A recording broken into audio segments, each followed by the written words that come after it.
Sa mga hindi pa po nagdi-DIY sa pagtatanggal kabit ng kanilang gulong dahil nag-aalangan pa, eto baka sakali makatulong. At i-share ko po sa inyo yung ginagawa ko, diskarte ko upang hindi magasgas ang inyong rim o kaya naman yung pinakamamahal nyong mugs. Ang napaka-importante lang po dito ay hindi lang po diskarte kundi yung mga gamit. At yung number 1 na sasuggest ko sa inyo ay yung patungan ng inyong gulong.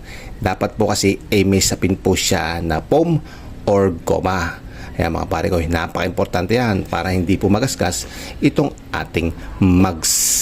Second ay yung pantanggal ng barbula ng pito at yung pangbatikwan nitong ating gulong. At napaka-importante po sa pagbabatikwan ng ating gulong kailangan yung gumamit ng rim protector. At yung rim protector na ginagamit ko lamang is DIY lang po yan. Suhos lang po yan na biniyak ko lang po sa gitna. Ito po yung isa kung gusto po natin gumamit ng mas maikli. Yun, 100% na hindi po magagasgas dito ang inyong rim, pati po ang inyong mugs.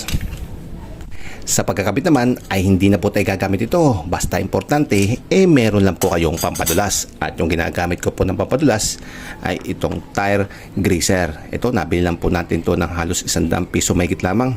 At ang tagal na po natin siyang ginagamit.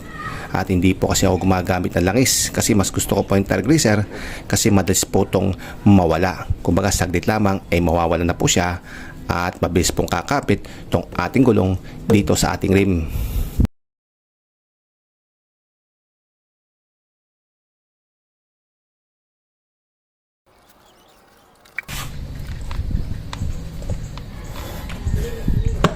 After po natin mabumbahan, sigurado po natin na meron po siyang tire pressure gauge para masigurado po natin yung pressure nitong ating gulong. At kung wala naman po, pwede po tayong gumamit ng mga ganitong klaseng tire pressure gauge. And lastly, para masigurado po natin na okay itong ating gawa at lapat na lapat po itong ating gulong sa ating rim, kailangan po natin itong i-leak check. At yung gamit ko lang po sa leak check ay sabon lang po at tubig. At pag na-confirm po natin na walang leak, 100% okay po yung ating gawa. So yung mga pare ko, hopefully nakatulong po itong ating video para po sa mga hindi pa po nag-DIY at makapag-decide na po kayo na mag-DIY tanggal kabit po kayo ng inyong gulong. So paano sa inyo mga pare ko? Paalam!